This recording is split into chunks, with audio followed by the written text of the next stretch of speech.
টানা ভারী বৃষ্টি, পাহাড়ি ঢল ও পাহাড় ধসে দেশের বন্যা পরিস্থিতি আরও অবনতির দিকে যাচ্ছে। এখন পর্যন্ত ৭ জেলায় বন্যা ও সংশ্লিষ্ট দুর্ঘটনায় ৫১ জনের মৃত্যু হয়েছে। একই সঙ্গে আগামী ২৪ ঘন্টার মধ্যে নতুন করে আরও ১৫ জেলায় বন্যা পরিস্থিতি তৈরি হওয়ার আশঙ্কা রয়েছে। এমন অবস্থায় আবহাওয়া অধিদপ্তর জানিয়েছে, আরও ৫ দিন দেশের বিভিন্ন অঞ্চলে ভারী বৃষ্টির প্রবল আশঙ্কা রয়েছে।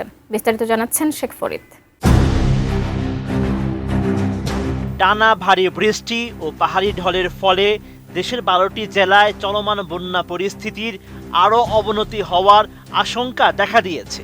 এছাড়া আগামী ২৪ ঘন্টার মধ্যে নতুন করে আরও ১৫টি জেলা প্লাবিত হতে পারে, এমন সতর্কবার্তা দিয়েছে পানি উন্নয়ন বোর্ডের বন্যা পূর্বাভাস ও সতর্কীকরণ কেন্দ্র। এদিকে রাজধানী ঢাকায় গত ২৪ ঘন্টায় ১৭৫ মিলিমিটার বৃষ্টিপাত রেকর্ড করেছে বাংলাদেশ আবহাওয়া অধিদপ্তর, যা গত ১৭ বছরের মধ্যে দ্বিতীয় সর্বোচ্চ।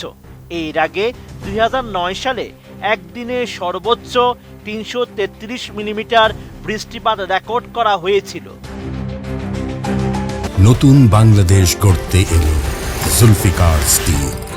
জুলফিকার স্টিল সংস্থাটি জানিয়েছে, বাংলাদেশের উপর মৌসুমী বায়ু সক্রিয় থাকায় দেশের বিভিন্ন অঞ্চলে টানা বৃষ্টিপাত হচ্ছে। বর্ষা মৌসুমে এমন বৃষ্টিপাত স্বাভাবিক হলেও বর্তমানে এর তীব্রতা তুলনামূলক বেশি।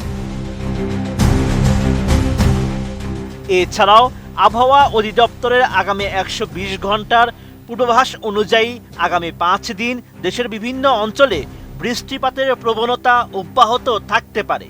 বিশেষ করে রংপুর, রাজশাহী, ময়মনসিংহ, ঢাকা, চট্টগ্রাম ও সিলেট বিভাগের কোথাও কোথাও মাঝারি ধরনের ভারী থেকে অতি ভারী বর্ষণের প্রবল আশঙ্কা রয়েছে।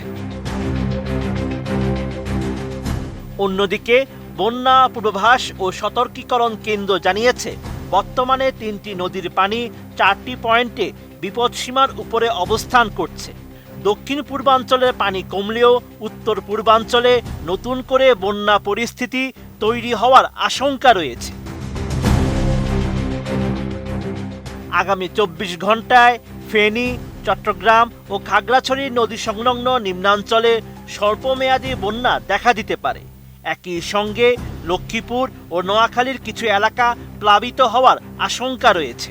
এছাড়া সিলেট, সুনামগঞ্জ, নেত্রকোনা, শেরপুর, ময়মনসিংহ, নীলফামারী, লালমনিরহাট, রংপুর, কুড়িগ্রাম ও গাইবান্ধার নদী সংলগ্ন এলাকাতেও বন্যা ঝুঁকির কথা জানিয়েছে পূর্বাভাস কেন্দ্র।